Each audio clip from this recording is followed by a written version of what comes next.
السعر، وهي اصلا كانت 45 جنيه. شتي اصفار. ايه اللي كارفور؟ ايه اللي كارفور؟ فالفكره بقى فيها ايه ايه؟ مكوناتها كده؟ اقراها لنا كده عصام. طماطم ب 2 جنيه.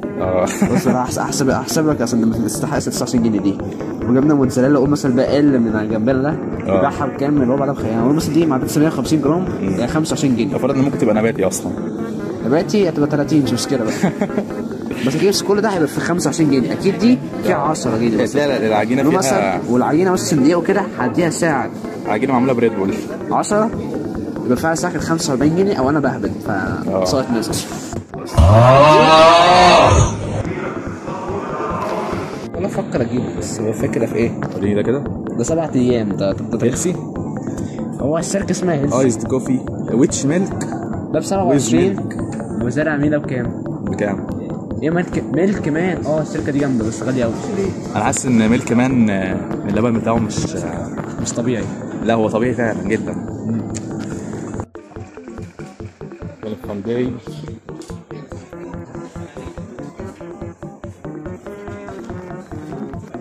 ناخد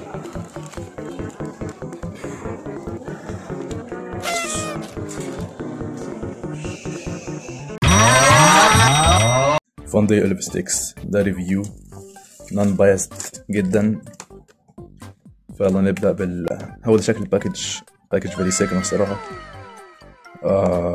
سولتي ستيكس with اوليف فاندي زي ما شايفين هنا حرفيا. فاندي ايبك فيري سيجما اكس دي فيري سيجما. المهم المنتج كويس. ده شكل منتج سوشيال انكزايتي معلش. هو ده المنتج. شكله يفرح. شكله حرفيا عايز يخليك تعيش في غابات الامازون وتفنم تاكس. اهم حاجه تفنم تاكس. فيلا نشوف المنتج. تيست. هو في 21 واحده تقريبا لو انا ما بعرفش اعد، وانا غالبا ما بعرفش اعد اصلا. بس يلا بسم الله.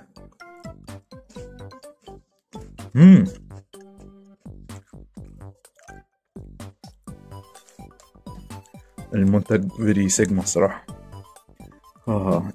فيري سيجما اكس دي ايبك.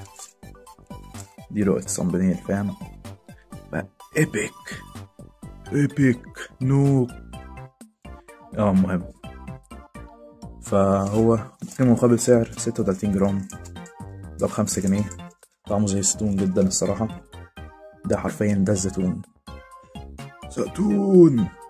فهديكوا واحدة تجربوها اهي.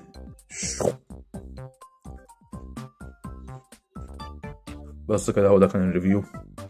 عايزين ريفيو للفاندي اوليف ستيكس بطعم البيتزا او السولت قولوا.